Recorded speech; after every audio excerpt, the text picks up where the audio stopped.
out for a beautiful walk this morning, just before 8 o'clock. You out yourself Saturday morning, the sun was belting down, absolutely belting down, but it was still freezing. It was still really, really chilly.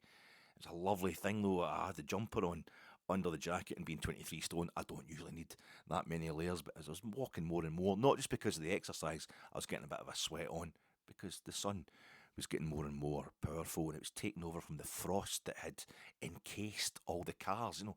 Most people still doing the Monday to Friday thing, so there are a lot more cars in the streets at that time in the morning. And other than the usual reason, meaning I'm not going to my work, that thing of having a long lie, just lying in bed a little bit longer than usually would, real benefit today because it meant you didn't have to go up and scrape the motor because it would have taken, you had to actually get the scraper out, having the aircon on and having the heating on in the car. That wouldn't have been enough. It would have taken you ages to get but as I'm walking and all the parked cars around the whole kind of neighbourhood I live in, you can see the ice and the frost slowly turning to H2O, slowly turning into water, slowly turning to liquid.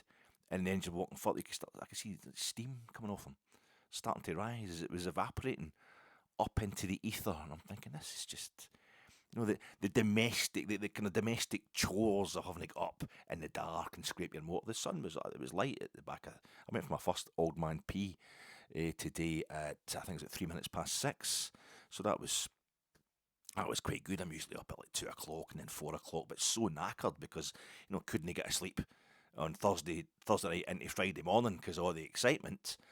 So went to bed before midnight on Friday. Last night was quite rare, and I was out like a light as well, so that was quite good and slept right through to the back of 6. It was before I had to get up, and I was like, to hell with this, let's just get up and go for a walk and that. And it was really nice, and I'm thinking this is what it's all about, isn't it? This is quite symbolic because domestic chore, Parkhead on Sunday, and that'll be evil, and that'll be horrible, and it's stop and search, and you have to be there at 10:30, and oh my God, it's all the middling media we have in this country, reporting Scotland, STV, please, going to let there be violence. Please look at the netting they've got up there to prevent missiles, and the police are having to introduce stop and search. There's going to be trouble. I promise you, reporters, there will be trouble. Don't worry about it.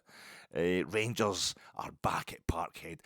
Would it be the same if it was Celtic fans coming to Ibrox for the first time? I don't know. But that's part of the whole kind of horrible internecine garbage where you start thinking they're having a go at us, but they're not having a go at them. Oh, shut up and grow up.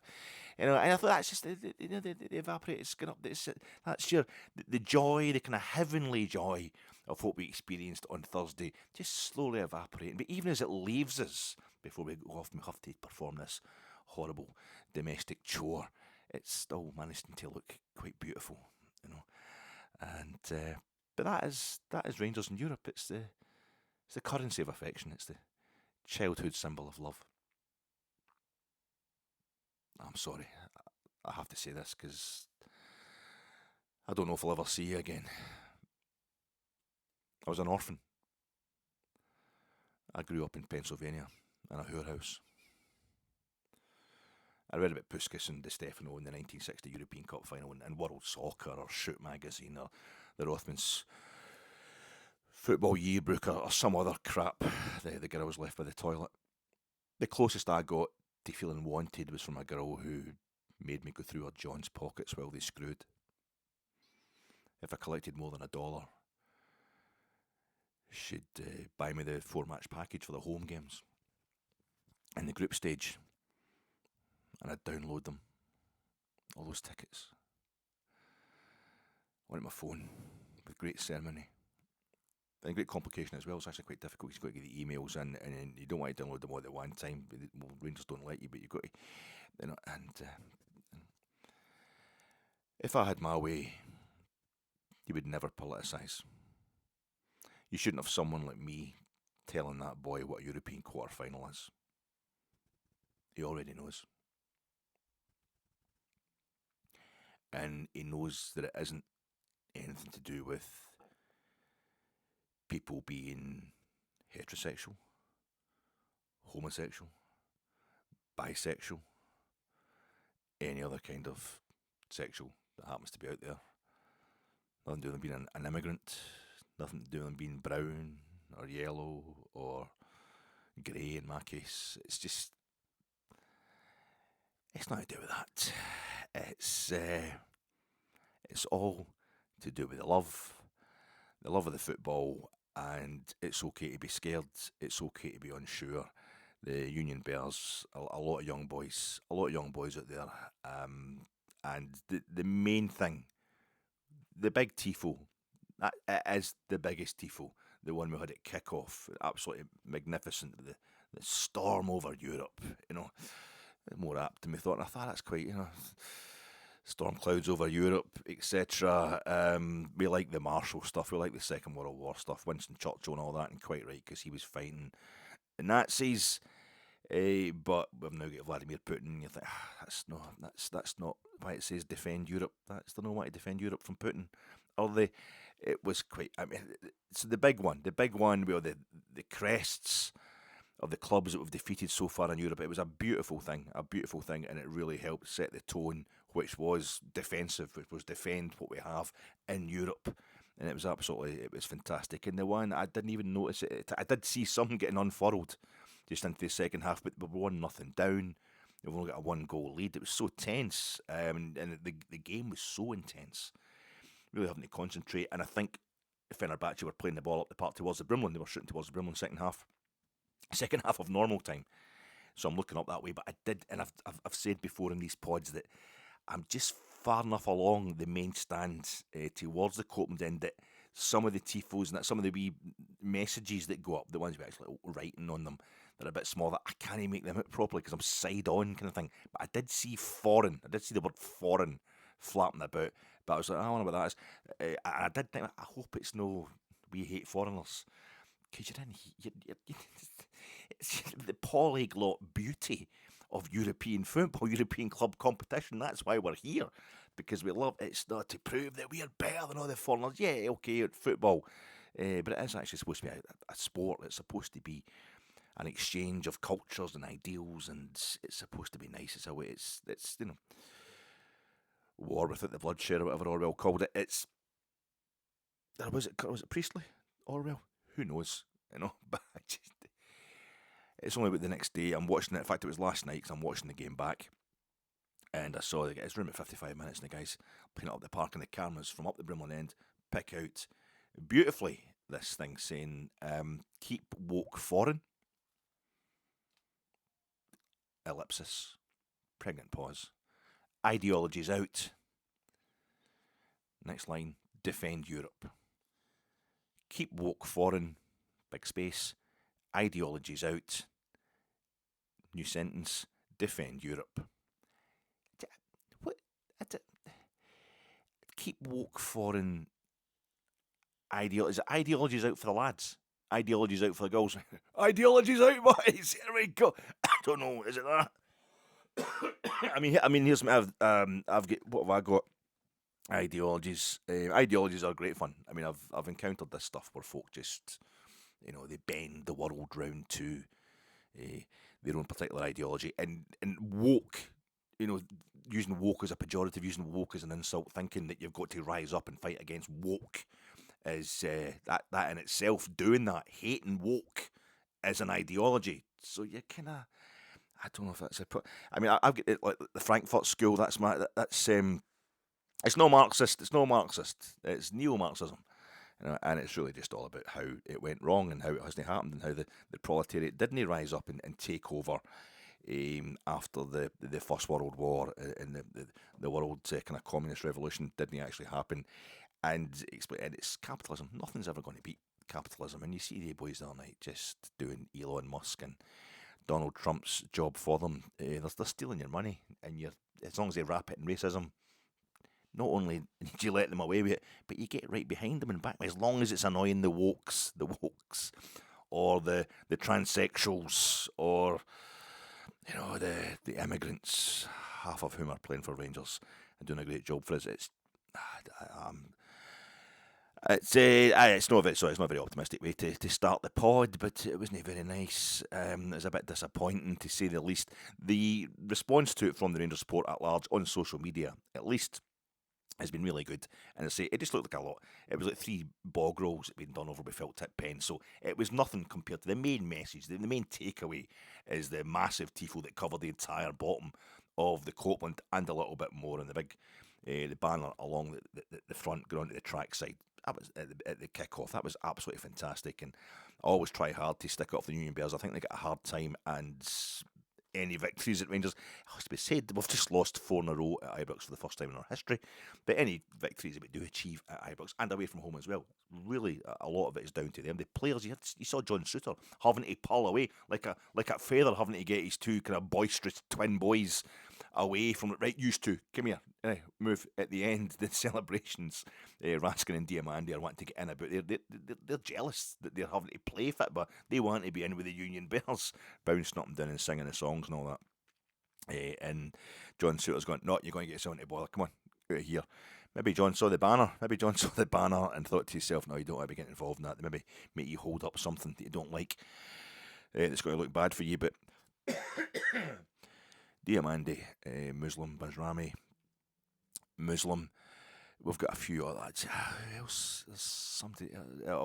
Hamza, Igaman, obviously. I don't know. And maybe I'm assuming. Maybe I've got it wrong. Maybe my assumptions about that banner are wrong. They defend Europe. Maybe it's defending Europe from Putin. Maybe they want to defend Europe from Vladimir Putin.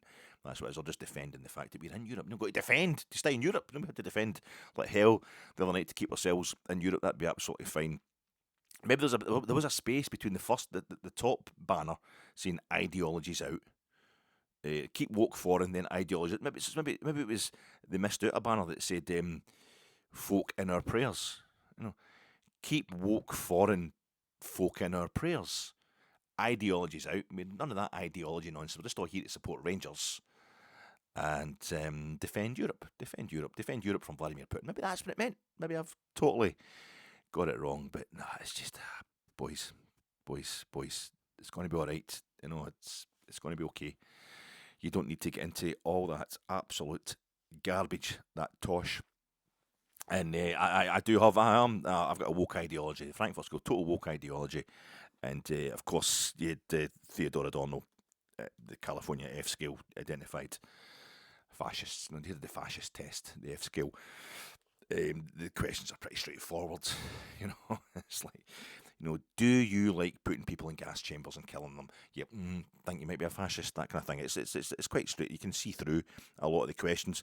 But I don't want you to get scared, because most folk have got kind of woke ideologies. They're let me. This book is, I think it's like 700 odd pages, but a lot of bibliography. So it's 659 pages, the actual book itself, the actual main text. And I really only bought it because I just wanted to find out what happened to Walter Benjamin. Were they going to open the border at Port Boo, the next day anyway, or was it only the fact that he topped himself that night? Gene Hackman. You ever pick your feet in Poughkeepsie? You know how we all heard the stuff about Gene Hackman, and he died. It's like his dog's found dead, his wife's dead. Gene Hackman's that you're thinking murder, suicide pact. They always kill the dog. But you didn't hear the other 2 dogs that were still running about, and that the dog they had was actually ill. He'd been on medication, and his wife had caught something related, and she died. And Gene Hackman had Alzheimer's, and I didn't know what was happening. So he's left to fend for himself for probably a week or something like that. It was but the first year hearing it, you're going, oh my God, has she killed him and then killed the dog, or is he killed her, then killed the dog? Because you just, when you hear stuff on television, that you always want to make it more sensationalist than it actually is. Like, what about the grooming gangs? See, the minute you're going about saying, what about the grooming gangs? You're gone. That's it. That's California F scale. You've passed with flying colours. You are a fascist. You've got, you've been taken in. You've been groomed yourself. You've been. We've got our own. Farage and all that. They are hate preachers. Never mind the muftis and all that. We've.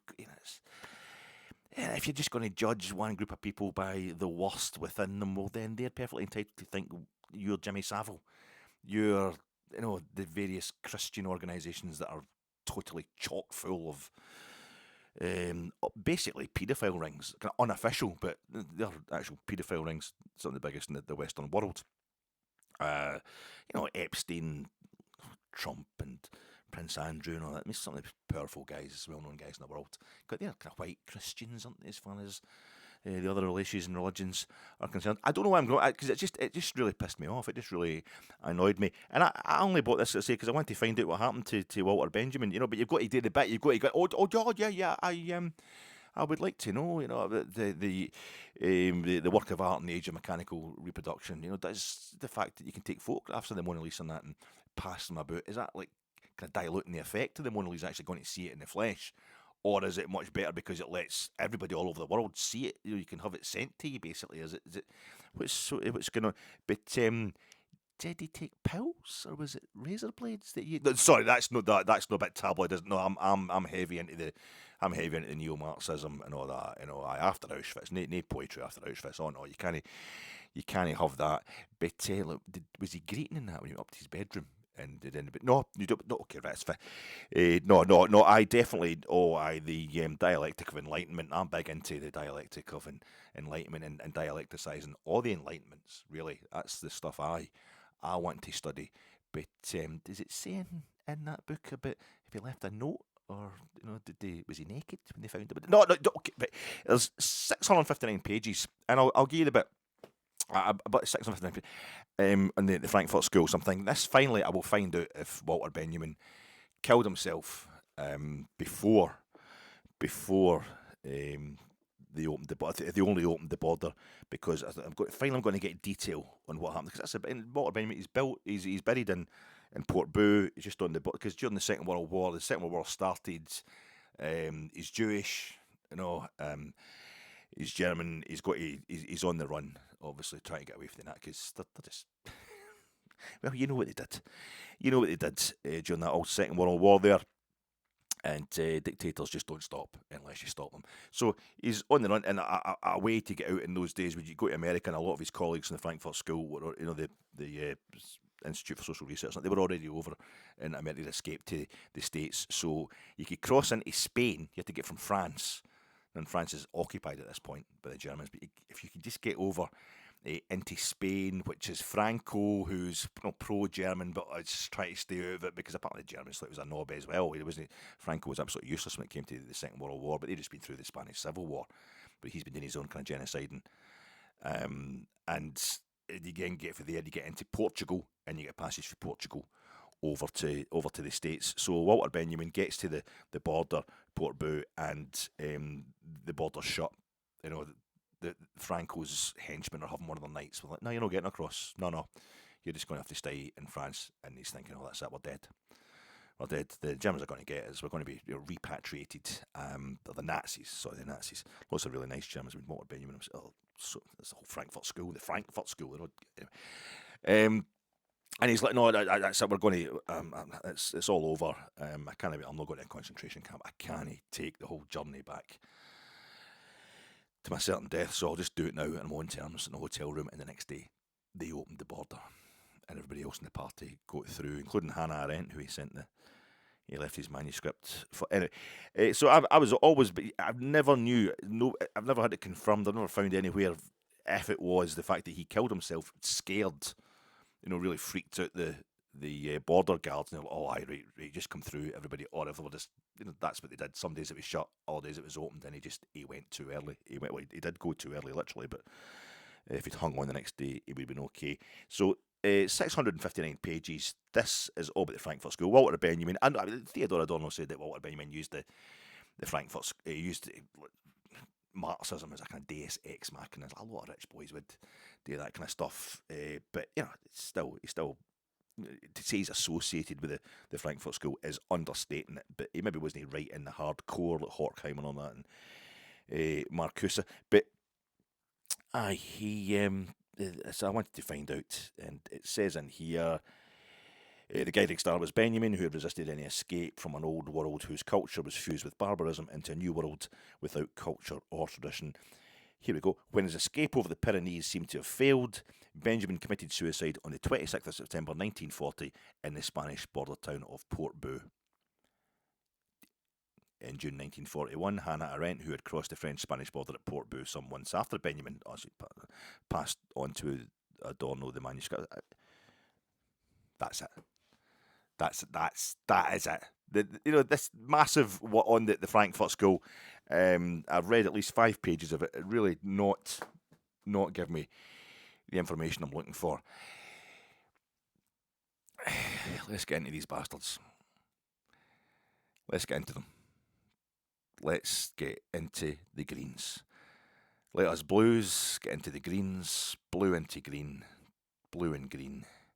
The John Coltrane sax solo, the greatest sax solo of all time. Blue and green, kind of blue. King Curtis, a whiter shade of pale. Finlay Curtis, a greener shade of hero. Kind of blue. Steve Davis, miles off it. Miles Davis. Let's have it. Blue and green. You might have got a bit. I'm a bit tired. I'm a bit tired. It's all kind of falling to pieces. I had three. I had 3 peppermint creams and a can of San Pellegrino limonata, but it's no worked at all. Very very tired the last couple of days. In fact, going for a walk first thing this morning certainly didn't help. But this is your Fatek. Rangers have lost 4 straight home games on the trot for the first time in our history, and I was at every single one of them, just like the most league games that I ever went to in a season. I think I only missed 1 league game, and it was a midweeker at Pittodrie. It was 1985-86, and that's the only season in which Rangers, only league campaign Rangers have ever had, in which they lost more games than they won. So it is official. I am the jinx. So you'll be really happy that I'm not going to Parkhead. I'm not the 2,500 fans who are going to be stopped and searched by the police from 10:30 in the morning onwards, going to Parkhead for the Old Firm Derby preview pod, coming to you in association with Gersnet.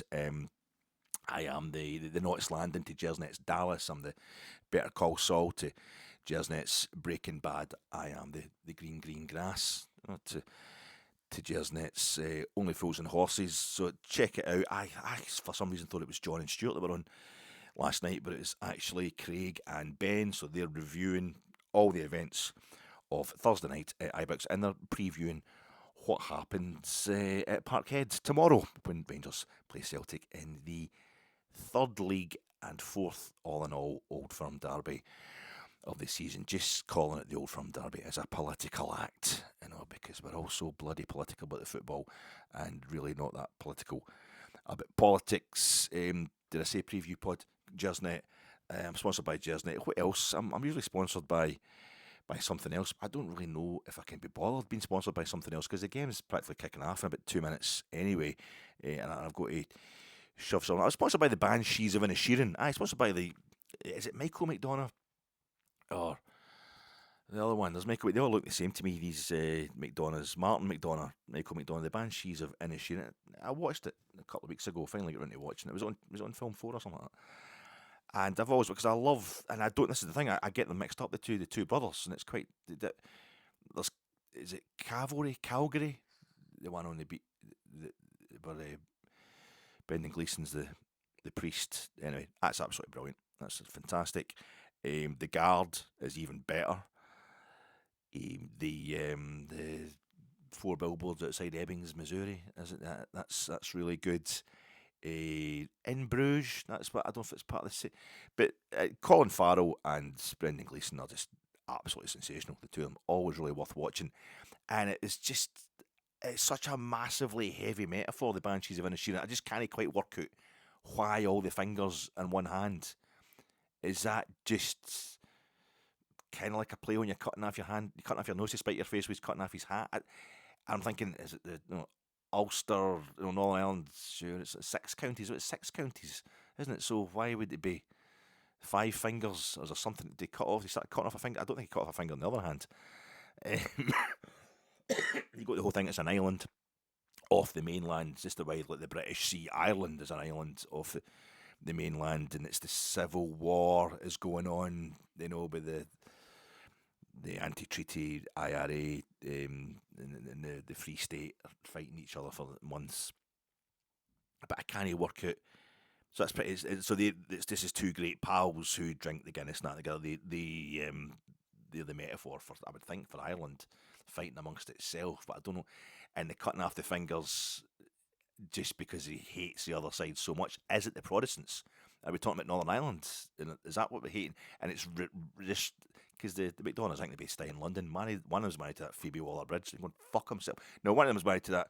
They're quite in with the British British society or whatever like that, so maybe they're quite openly, quite happy to be, well, there's no point in us all falling out with each other, but we're all from Ireland, Protestant, Catholic, nationalist, unionist, whatever. I don't know, but it was I'm gonna say heavy-handed, but it ruined the music. That's it. He can't play the music, Brendan Gleeson, he's no fingers, but he's still able to batter out. Or is that the Protestant supposed? Was that taking the piss? I just thought maybe he's supposed to be like a, in the Orange Walk. It's a negative view of, because it's just the kind of music. It's not the kind of lyrical music they like in the south of Ireland. I don't know, but it was pretty heavy-handed, and it's St Patrick's Day on Monday, and we're off to Parkhead tomorrow, where there's plenty of plastic paddiness about. But I'm quite sickened by the plastic, the Britishness I saw in that little banner the other night at Ibrox. It's fairly ruined my mood. You know what I mean? To know that kind of shit is taking root in our support. But hopefully, as I say, a lot of people drown out. Like the game, the game. Okay, it's a quick turnaround. But like I say, I had my limonata. So Barry, quick turnaround for Barry. I watched the game back. It took ages to watch. I had to watch it in instalments. Just try to watch a whole. You think, oh, days watch football, but it's actually quite difficult when the life is going on, because I was so engulfed in the tension the other night. I realised I hadn't properly taken the match in. Snagging list from the post-match reaction pod I did. Stockard Channing plays Rizzo in Greece. How could I forget? And somebody, I can't, is it? Foz gets in touch in the comments and says Stockard Channing held sway. So that was a lovely moment. Thanks, Foz, because I did use the National Shite Day, half man, half biscuit National Shite Day. I did quote that after, I think it might have been when Celtic beat us in the League Cup final under where Michael Beale was manager. Or when Celtic beat us in the Scottish Cup semi-final the same season. I think it was one of those two that I was outside Hampden just doing National Shite Day. So it was nice to have a reminder of that fantastic song after a great night day. It was fantastic on Thursday night, it really was. So Stockard Channing, she played Rizzo in Greece. I also was talking about why I talked about how Fenerbahce scored by a header. No, didn't he? Didn't score by a header. The first goal, well, neither of the goals, both goals, Simanic, it's a Polish fella anyway, and it was a fantastic finish with his foot, and it's just where I was sitting, the way the ball came across, it's a packed box, and I thought he just headed it right into the top corner with the accuracy of somebody heading in a good cross, and the cross itself was deflected, but yeah, so I got that completely wrong. But most importantly, I was talking about Jack Butland. I started off my repetitive theory about how Jack Butland always plays much better when John Souttar is in front of him. My theory is my pet theory. We've all got our pet theories. Is that Jack Butland's falls to pieces without John Souttar in front of him. But when John Souttar's there, he's fine. And he actually gets really good. And you can see why he played for England and Great Britain and all that. But how's that affecting the penalties? What's with the penalties? And you see after the first thing he does, he falls into the arms of Big John, who isn't quite as big as Jack Butland, but he's the other big guy in the dressing room, I would imagine, our biggest guy in the dressing room. And you just there's an adoration, there's a love, like he feels safe in John Souttar's arms. He's like almost crying into his. I was that before the penalties. When I'm watching it back in the telly, and you're getting all the close-ups and stuff I couldn't see for the main stand. But of course, when Jack Butland is in, goes and had a couple of really good, solid, vital saves during the game itself, of course, 120 minutes. And then when he's doing the penalties, when he's doing the penalty shootout, of course, the rest of the team, they go and stand up. They go and stand up at the centre circle, don't they? They go and stand across the halfway line. You could just look up and you could just see Big John up there in front of him. It's going to be all right, Jack. It's going to be all right. I believe. Thank you, Jack. And he rose to that occasion. Jack Butland, I've been giving him a hard time. I was chipping away at him pretty early. I picked up on mistakes I thought he was making right at the start of his Rangers career, and then I've just get more and more. I mean, I don't like the way he comes across, the way he talked and all that. I was getting quite personal, but it's the very thing I hate Rangers supporters doing to Rangers players. But I think Jack Butland come across in a kind of England rugby team sort of way, and it really that's the one that kind of bothers me. But he was so emotional after the game. I saw his post-match interview. I felt ashamed of myself for ever having slagged the bloke. And he can't wait to give it away. He can't wait to go, and you can see him with the ball boys and all that, and the flag carriers and the kids, and he just wants to praise the fans and his teammates. I felt ashamed of myself and so happy for the big guy. I hope that's, even if John, well, we'll find out when we play against Athletic Bilbao at Ibrox because John Suter is suspended. But hopefully Jack Bolton can go on to be great even when John Suter isn't playing. It was a phenomenal performance all round from Rangers. Right, we get beat on the night, but my initial feelings watching it back was particularly in the first half. It's just density. It's almost claustrophobic. Wherever the ball was, everybody was. Maybe bar the two goalkeepers, everybody was there. It was a hyper intense, hyper mobile chess match of titanic proportions, etc., etc. Hyperbole, but it was, and that's what it felt like at the time. I think that's why my nerves completely went, and I couldn't really remember that much detail after the game itself. And what detail I could remember, I wasn't remembering accurately. It was an unbelievably tense game, but it was everybody. It was no quarter asked or given. And although there's a lot of histrionics from Fenerbahce in particular, we had little moments as well, I think. But I think that Fenerbahce were there to just a typical Jose Mourinho team. You can hear Jose is extolling the virtues of the sporting nature of British football teams and British crowds, thinking that's good, we can exploit the hell out of that. Absolute saps. At Rangers, Barry's been telling them they can't be too nice. They're too nice a team at times. He wasn't having that, so it was lovely to see that we didn't really let Fenerbahce's kind of play acting and histrionics get to us, but at the same time they were doing plenty of it. But I think a lot of that was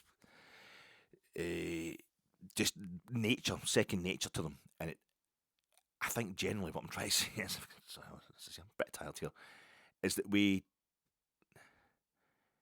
I felt it was there's a bit of give and take. I felt as if the teams kind of respected each other. I know it sounds terrible when they're all trying to appeal for, especially in extra time, just towards the end of extra time, every player is madly appealing for VAR and they're basically telling the fourth official. It's getting right out of order when they're actually stopping the game, basically not letting the game go on until there's been a VAR check on a decision that they've decided. It's when Raskin seemed to catch the guy's ankle, but the guy had run in front of him, kind of thing. It wasn't a penalty, it wasn't a foul, whatever like that, but that seems a bit weird, but I think it's part of the nature of the sport over there. Turkey's pretty brutal.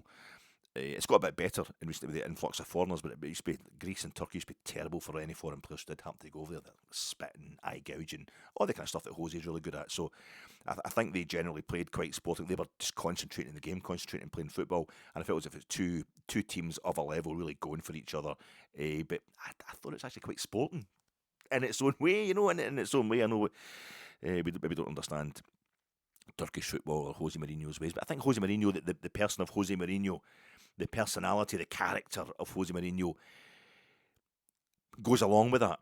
He kind of backs up that theory about it, because I think he was pretending that he hadn't heard the round of applause that he got from the main stand. I don't remember that, but I don't remember Jose coming off. I was too busy kind of hugging and crying and stuff like that at the time. But I'm told that a lot of the main stand had given him a bit of a standing ovation. He'd returned back from saying thank you to the travelling Fenerbahce fans, and they're a class act. I didn't realise what the banner they'd made for the memory of Christopher Potter. That was lovely of them, the Fenerbahce fans. So it's quite, it actually felt like quite a sporting occasion all round. But Jose Mourinho he's saying stuff, but it's basically, yous are jammy, yous are awful. We were the best team. Really, it's only penalties and they don't really count, kind of stuff that got you through. And we were sitting going, I know, Jose, I know, going to give more, going to say we cheated and stuff like that as well. It's just become a kind of maquillage. It's his mask. It's a makeup.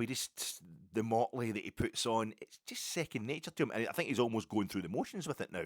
Just I better say some things about how that didn't count. Really, we didn't really get beat. I better just. It's kind of political. It's almost like his employers, as well as his players, would be gutted if he didn't, try to change the subject. Basically, try and make out that he never really loses. So that I thought it was quite a strange thing to see him. To realise that we kind of adore this guy. I don't personally, but it was fun. It is fun. It's part of the package. It's part of the. It's like if if you're a character in Fawlty, or you could go into if Basil Fawlty was real, and you went to State Faulty Towers, and Basel was nice to you. And he was totally organised. It'd be shit. You want the full works. You want to see him going completely mental and also insulting the shit out of you and hopefully your wife as well. You want it to be really, really off. And I think Jose does that. It's like, this is great. We've put them out and also now we get Jose in full effect. And Barry was saying in his presser yesterday, his pre-match presser for the Old Firm game, that he hadn't, because he'd lost it. Barry had lost it, just like the rest of us, and just went sprinting up to the Copeland Road end to celebrate. When Fenerbahce missed the final penalty, he'd forgot to shake hands with Jose, and Jose, who's telling everybody on air and all that, telling the press, nah, Athletic Bilbao are going to do these, and also we were the better team, and I don't know what's happened. It's a total, we should have had 3 penalties. That was our thing, and it's probably, this was brilliant, the stuff at Budapest. So you be a complete scumbag and try to get an English referee killed almost by the Roma fans, him and his family having to fight their way through the airport. The waiting lounge at Budapest airport on their way home, and so you get punished for that. But that's also your excuse. They've got that, you can turn that if you're Jose Mourinho. That's why we don't get all these decisions. That's how we ended up getting out of the Champions League qualifiers to Lille, and that's why we've gone out tonight of the Europa League. And Turkish teams are pushing Europe anyway. We did really well to be the last Turkish team in Europe. It's great. It's fantastic stuff. So he's given all this to the media, to the TNT Sports, and to the press boys in the press room. And then he went, in his way out, he went into the dressing room to see the Rangers players and to see Barry and just say all the best. He's not doing this kind of storming out, slamming it. He's just shit. It's all an act. It's just all an act. It's all political in terms of keeping his job.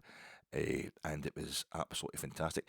Had we lost on penalties, had we lost that penalty shootout the other night, I think we go into it's the worst possible scenario. You go into this game tomorrow and you're physically exhausted, although Barry says that shouldn't be happening. There's no such thing as tiredness as far as Barry's concerned. I thought it was quite good. But you're disappointed. You're gutted, so that lets any tiredness come right into the bones. As it is, I mean, it's now we can exploit the fact it's a terrible result for Celtic on Thursday night. They're gutted. They're coming off the back of a really bad result on Thursday. Celtic, so they're in the downer. We're the ones that are buzzing, and we should feel the match sharpness because we only stopped playing at like midnight on Thursday, whereas they've had an entirely free week. And I think towards the end of the season, that's what can happen. We certainly saw it happening with us under Clement. It was us having midweeks off that got Clement sacked in the end. They got Philip Clement sacked.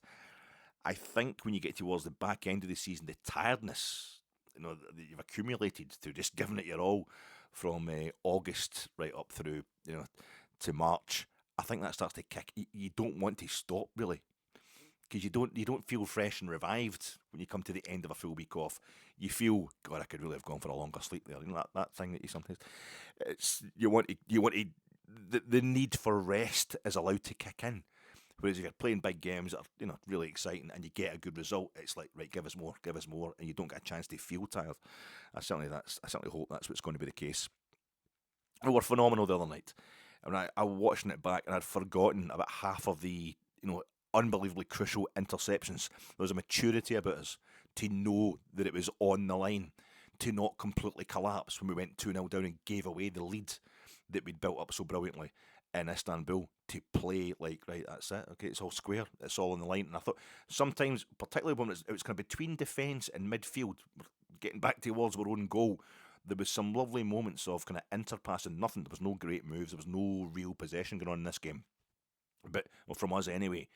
But there was real confidence stroking the ball about across the back. There's a kind of maturity about us, a certain kind of cynicism that lets you know, like, it's going to be all right, this game, it's going to go to penalties probably, and we'll just see it out, we'll kind of manage it as well. There was no panic there from Rangers at all, the fact that we're giving away the lead, and there was no panic from the crowd either. I think it was disappointment, obviously, when the goals were going in from Fenerbahce, but I think we knew, I'd said before we played Fenerbahce, especially with Barry having to come in as manager, completely inexperienced at that level as a manager, we could get hammered here. We could get absolutely stuffed in Istanbul. We won there by a couple of goals. We stuffed them in Istanbul.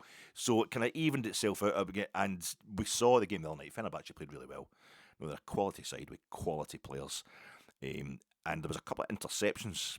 In fact, there were a couple We had Tav just after they made it 2-0 Fenerbahce. So one more goal and that's it. We are struggling. We've got to.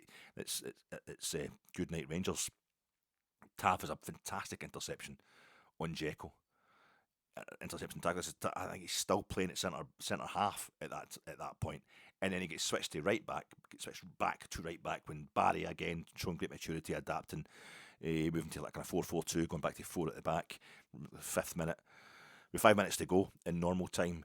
Is it Dzeko again? I think it's another that great tackle on Dzeko. Just in the dying embers of normal time, and then we had Tom Lawrence. Dzeko pulls it. Is it half time and extra time? There's a pull. Dzeko pulls it back from the byline at the Copeland Road end, and it looks like it's just going to get walked into the net. I remember that. And Tom Lawrence just comes in like a kind of backward sweeper. He comes in from midfield and just nips in front of the guy and just guides the ball away, takes it away. That was fine. And then we had Tav again, the last, well, into injury time and extra time when a goal would just have finished. Has that been it? We would have been out. And if we timed it in any way incorrectly, it was on Kostic. It would have been a penalty, and we would have been out probably if they'd scored the penalty. Although no guarantee of that with the way Jack Butland was on form the other night. But some of the interceptions, the timing of the actual tackles themselves, and the timing of when those tackles were made, right on crucial times in the game, when you wouldn't have a lot of time to come back, it would really have changed the momentum of the game against us. Absolutely phenomenal stuff from Rangers. But we have lost 4 straight games on the trot at Ibrox, and it's. I know Tom Lawrence was saying, it feels really weird. We lost the game the other night 2-0, but we keep losing 2-0. We keep going 2-0 down. That's the 4th time in the last 5 games of going 2-0 down. So if we do that at Parkhead tomorrow, it'll be like, that's fine. We'll just feel that's the game, because that's been the problem. We've gone 2-0 down every time we go to Parkhead, I think, in the last 25 years, it feels like. But if we do it this time, it'll be right, that's us ready to go now. We know what's happening now. 2-0 down, fine. Don't know if we'll score the 4 goals that we scored at Rugby Park, but I don't think it will bother this particular Rangers team because they're getting too used to it. We've had 3 previous meetings with Celtic this season, and it's just been clinically, forensically,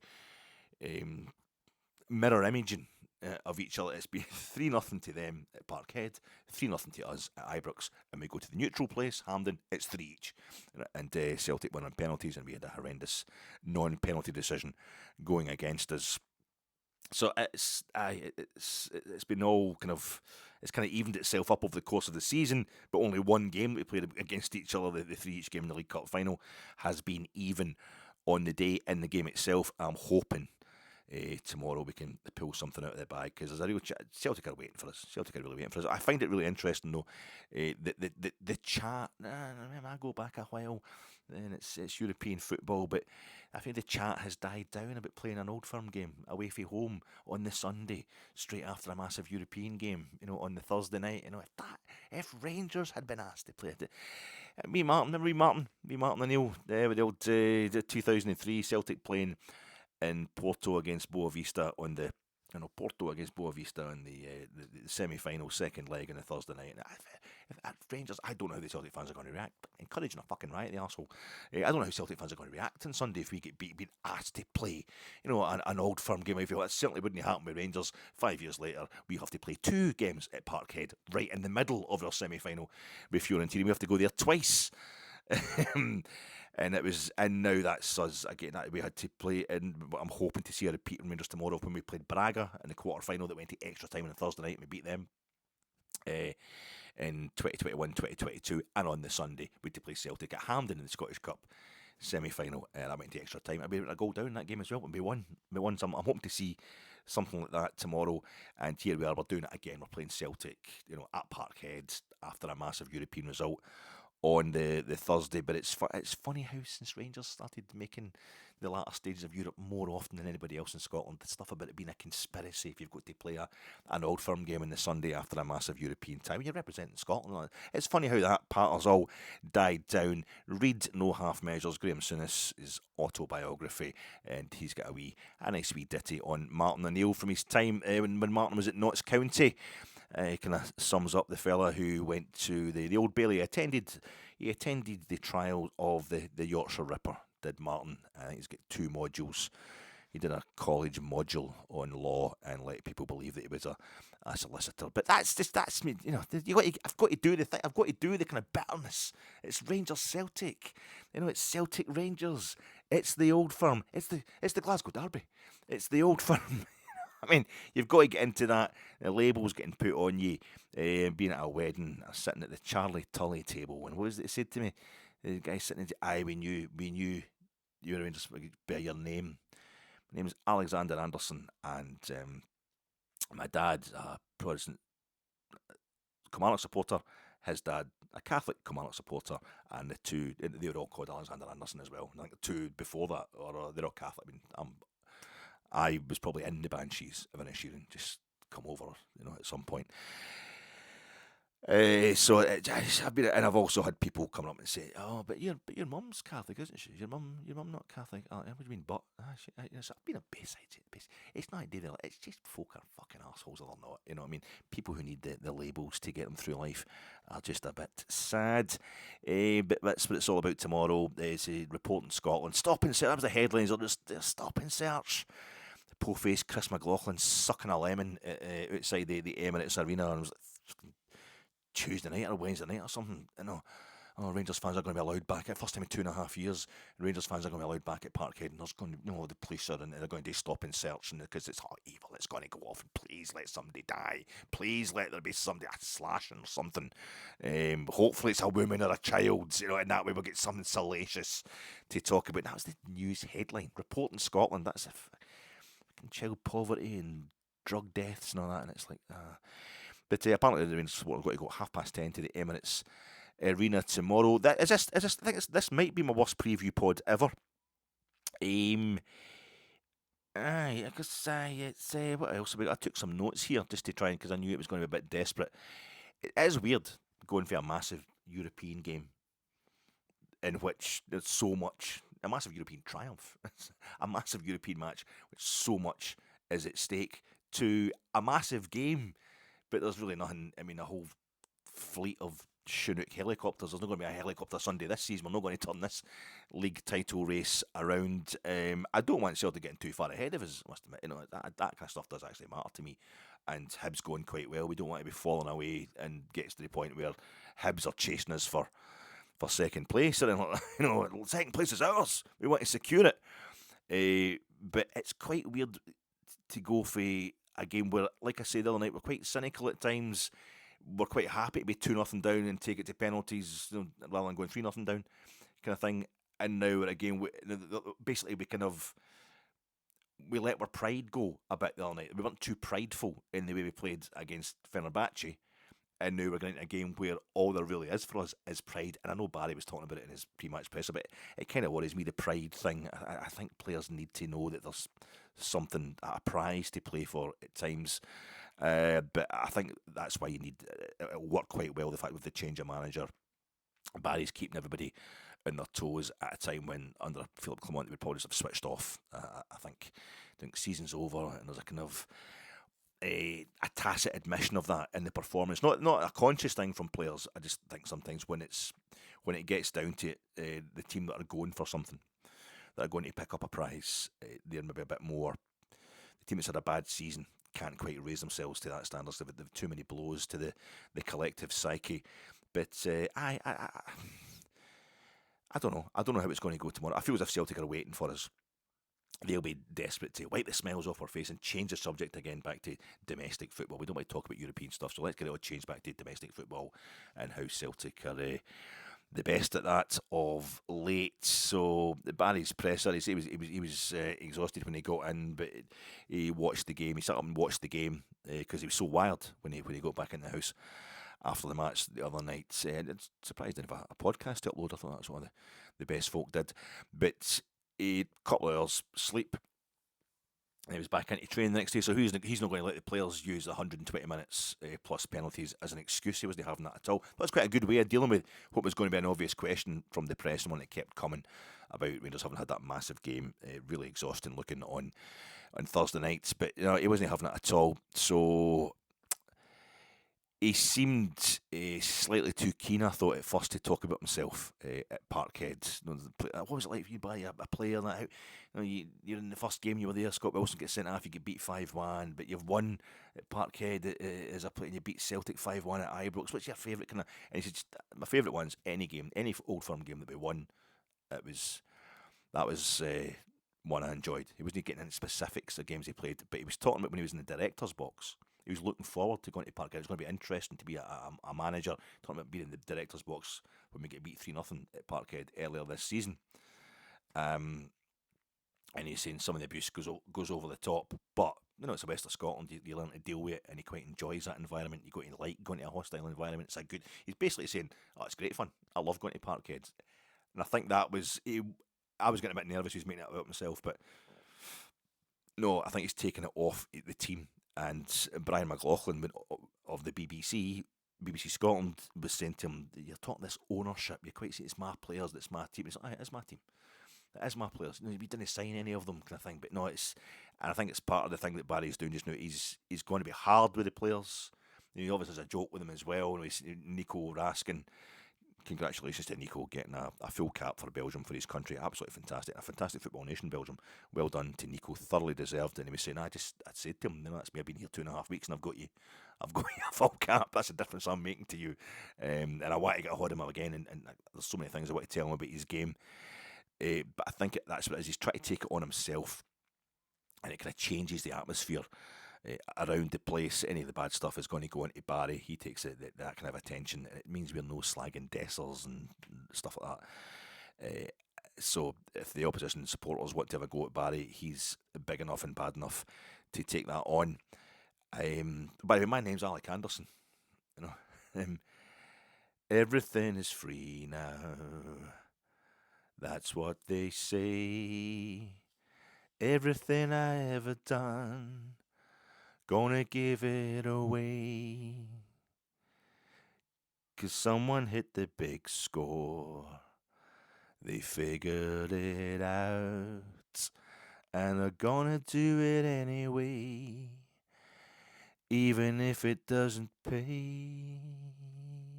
I always think it's gonna be out, even if it doesn't pay out. But we're not out. We're still in. There's only one team in Europe. My players, my team, says Barry, and he's talking about Jose and having the respect for Jose Mourinho, but he didn't get into that either. Jose saying that you're not going to go through the next round. Athletic Bilbao are favourites and whatever athletic club. I'm looking forward to that, by the way. What's more of a pain? Somebody going Atletico Bilbao or Athletic Madrid, or the wanker who comes in and says, actually, I think you'll find it's. I don't know, but there's going to be a lot of that going on for the next month, and I'm looking forward to it. But Athletic Club, Jose saying they came to the Sucru Saracoglu and beat us 2-0. That's a good team. We went to the Sucru Saracoglu and beat you 3-1, and you had a player sent off against Athletic Bilbao. So I don't fancy it's going past. I think the quarter final is as far as we will go. Again, my first ambition is don't get slaughtered, don't get stuffed.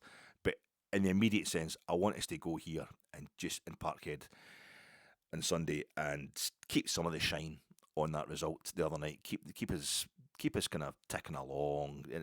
Maybe that means a draw. I don't know, but I would love us to go out there and just be sharper, just be more up for it. Celtic think they've got it in the bag, and Barry's big emphasis was on, I feel, aggression, being hard to beat. He kept talking about need to be hard to beat. He keeps talking about flexibility as well. He's been watching. He talks about, I was at the game at Parkhead. I was at the League Cup final. I was at the game at Ibrox at New Year.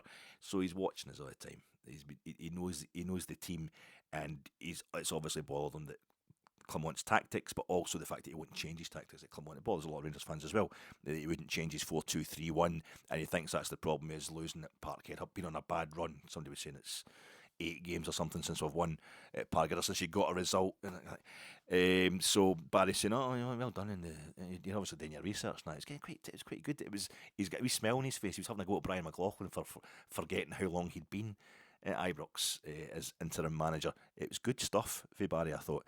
He's up for it. It might be a bit too, it might sound simplistic and that stuff coming from Barry, a bit old school, but I think that's what we need just now in this situation where the season's just going to peter out domestically.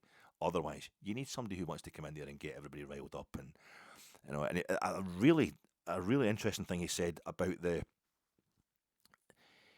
place needs to be together. The whole of Ibrox needs everybody. You get the women's teams here, you get youth teams, and we're talking about cleaning ladies and things like that, and staff in the kitchens and that. Everybody's got to feel, as they're all part of one big family, which is the way it was when Barry was there under Walter, particularly, I would imagine. And he said that was one thing that his staff, Billy Dodds, Alan McGregor, Neil McCann, Rangers people who know Rangers and Rangers at their best, that was the first thing they wanted to do when he took over this job short term. So I don't think a bad atmosphere has been created around the place, a lack of morale under Philip Clement, but that's the way it sounded anyway. I don't want to be harsh, I don't want to talk disparagingly about Philip Clement, who always come across like a nice guy as far as I was concerned, but maybe he wasn't paying enough attention to these kind of things that help create an overall atmosphere of progress and positivity. But yeah, Raman was, how much do you hope there'll be no trouble? How much do you hope there'll be no trouble, Barry? Oh, please say you fear death and violence, and then he was asking about the Barry's quite happy for the fans to be back in the stadium. I don't know about this. I don't. It's really weird.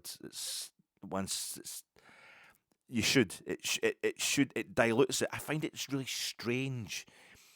They're interviewing Celtic fans at Parkhead outside the shop and that, saying, "Oh, I am. It's good. You've got to have the fans back, and you've got to have the opposition fans back in the stadium. You want to have the atmosphere and that." Maybe I just can't handle it. I just don't like it. I don't like the nastiness and all that goes along with it. So I'm quite happy not to have opposition fans in the stadium during Old Firm games. I'll just have a small amount. And the days are getting back to having the whole Broomland Road stand given over to Celtic support, you can forget that. We get stuck in that crappy corner of theirs for years. Same number of tickets, maybe even more at times, but aesthetically and in terms of encouragement, it's just they knew what they were doing, Celtic, with that. So I don't think we should ever let them out their corner either when they come to Ibrox, or we get the full Lisbon Lions stand. We get a square section right next to the Green Brigade, whatever. I don't know. It's we've got season ticket holders in there now anyway in the Broomland, so it kind of go back to the way it was. But these things change over time, and when we go back to much larger travelling supports in these fixtures, but I can't say I'm particularly enamoured with the idea of returning to that, although I should be, because I don't even know the name of the Celtic Review. Is it the Celtic Review? I doubt it. The Rangers Review is just like the Herald, Evening Times, whatever. It's just actual journalists just trying to do the kind of podcast Rangers supporters angle thing. It doesn't get spoken about that they're all when Scotland are playing, these guys are still working. It doesn't the international weekend next week. It doesn't get kind of spoken about that. And I feel I've seen it somewhere. The Celtic, whatever it is, the Rangers Review. I'm taking it as alliterative. So Celtic Chronicle, Celtic Crier, Celtic Citizen, something like that. Celtic Cult. I don't know what it is they call the Celtic version, but I'm assuming there is a couple of 3 or 4 journalists and a proper fan journalist doing that kind of thing for Celtic. I don't even know the name of it. Never mind having ever actually seen it or anything like that. And that's me. That's Mr. Woke. That's Mr. Open-minded. I don't. I think that's the. I think it's we've become so insular, so isolated from each other as supports that I think it's making othering much easier, as social media does anyway these days. And also, I think the internecine stuff it's part of football, part of being a football supporter, whether I like it or not.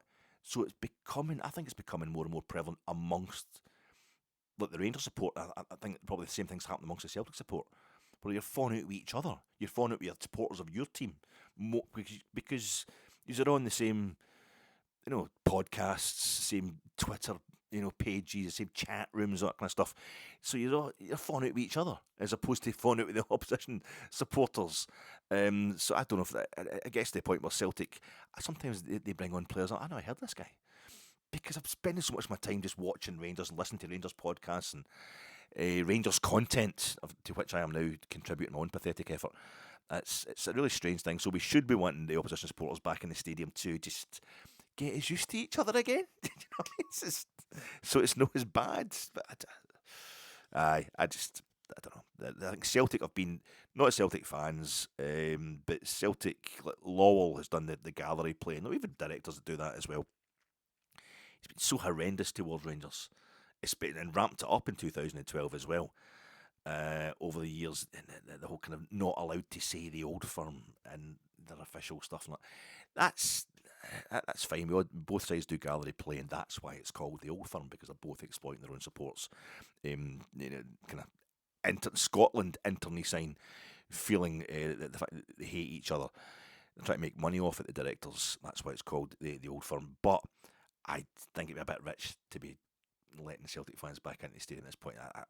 There's the relationship with the club itself, with Celtic themselves, is really going downhill, and there needs to be a lot more water under the bridge before I'm happy with Celtic getting the full Brimley Road stand again. Not that it will be there in its present state for much longer anyway. The Brimley we're going to go to 100,000 capacity stadium soon under our new American owners. I'm quite sure. But Cherney told Barry that he wasn't coming off on Thursday, and Barry's told Cherney that he's not going to feel tired on Sunday. It was quite a good one. I saw it in the telly. I was watching the game back, and you see the bit. It was quite good. Where Cherney's like, no, I'm alright. I'm actually okay. I got the treatment. Oh, I thought you'd cramped up. That's fine. You can stay on the park. And Barry's like, and I was right because he scored his penalty. We know Barry. We know he scored his penalty. It was the right decision. But you saw it was a shame for Danilo. But you saw Danilo getting treated just like, no, Barry doesn't even talk to him. No, you're not coming on. Bin that. Harsh, but that's what we need. And Danilo had his total strop, as I would, as anybody else would in that same situation, but he did it like right up the back of the technical, and like battering the back of the shelter, so it's kind of private, even though it was live on television going all across Europe. It's kind of private. It wasn't like he was taking the strop to the manager's face or being disrespectful or whatever. It shows that he's up for it. It shows that he's hurting, and hopefully he's going to be in the team. No idea about injuries or the squads.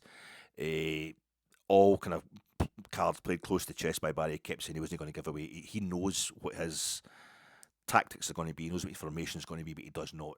He hasn't quite decided what players are going to be in it yet. He probably has, but he's trying to keep the players on their toes as well. I would just go as close as possible to Thursday night. I would do that again. I would just go with the old 3-4-2-1. Maybe have Danilo coming in for Cherney, although as Ali was saying in the commentary for the Fenerbahce game, Danilo obviously better going through the middle, but he scored a couple of times against Celtic. In these situations, I think the players will be buzzing. I think they'll be dying to go out and do the same thing again, and to go to Parkhead, you need to be defensive enough. They're going to come at you like the bats out of hell, as Celtic always do. So do you have a kind of set up a defensive formation, but one that's used to hitting on the counter, that's used to going forward, aggressively defensive, if you like. I think that's the way to go. I would have. I suppose the big question there is you're going to have the three centre halves. I'm hoping everybody is fit. Obviously, I thought Connor Barron, Raskin, so many great. Big John Suter, fantastic. Tav, fantastic. I thought Cherney got a bit of grief on various social media, various platforms. I thought he wasn't getting shots away when he should have maybe, and he had a couple of duff shots, but he wasn't alone in that. But I thought just the way he led that line, I think he was leading it almost more than Dessers. Just to be that option, to be that out ball, and every time he got it, Fenerbahce had to get on top of him. He was really occupying them. It doesn't have to come off with a goal every time for it to be. I thought he was great. Cherney the other night, but we will see how tired he is, even though Barry's telling him he's not allowed to be. You've got sports scientists, you get dietitians, you get no excuses. They're all athletes, but it's good stuff. I really enjoyed his presser. But we'll see how much that can soon change if we take a pasting tomorrow in this game. Just get them beat. Always get them beat. Preserve our buzz from Thursday. And I'm just thinking about Barry in 2004-2005 season when he come back from his time at Blackburn, because it wasn't pressure enough for him. There wasn't enough pressure playing in the English Premier League. But we weren't expected to win every week. He hated that. That's what he said. You'd expect to win every week at Rangers. Didn't have that at Blackburn. That's why people go down South, Barry. More money, better quality football, and you can chill a bit. No, Barry wanted the pressure. He wanted to have the win out. So there could be no better figurehead for us tomorrow. We'll find out how good a manager he is. But I remember him coming back, and obviously he come back kind of halfway through that season, 2004-2005, come on in the League Cup semi-finals, a substitute, it was 1-7-1. I think it was only 3-1 when he came on. against Dundee United at Hampden. But we went to Parkhead and we're behind in the league race, and I think we were behind. I think we needed to beat them basically if we were going to win the league, which we eventually did, obviously. But he wasn't the captain. He wasn't the captain at that point, and he couldn't be. But the midfield, Fernando Rickson was the captain that season, and Barry wasn't going to come in and take the armband off anybody. But I remember the second half of that game at Parkhead. It was 0-0 at half time, and it was just ticking over and ticking over, and I saw the rhythm was coming back. It was slowly going out. We had somebody who could dictate the rhythm of the game, dictate the pressure, stroke it about, run that midfield, and the pressure get greater and greater, our rhythm get better and better. And my belief, I remember sitting watching, I wasn't at the game, watching it on telly, get better, but then Gregory Vignal has that shot, it deflects, and it goes, and Barry's just on it. It doesn't, the pressure from Celtic doesn't faze him. Us going in front didn't make him get cocky or that either, or let's defend this, whatever. So let's go for another one. Just cool, calm, completely driven, completely focused. And he lifted, he was phenomenal. The whole team was great that day. But then I remember Nacho Novo goes through and lobs that one and just he's like, it's up so high in the air and you're watching it coming down. That's going to go in, isn't it? That's going to go in. And then it went 2-0. We'd won the game. Barry was back. And it wasn't the first thing he did in his return, but he got us a win at Parkhead in his first time back at Parkhead, and I hope it's going to be the same for him as interim manager. He's been back for a few weeks. He was pointing out in his press conference yesterday, but he is back, and this is his first trip to Parkhead as interim manager, and I would love to see him coming away with all 3 points and a great win. Enjoy your nights, folks. I'm sorry it's a bit of a rambly, crappy preview pod, but I'm just feeling the after effects of that epic tie on Thursday. So just going to keep it ticking over and straight into another epic tie tomorrow. Enjoy the game, troops. I'll see you on the other side.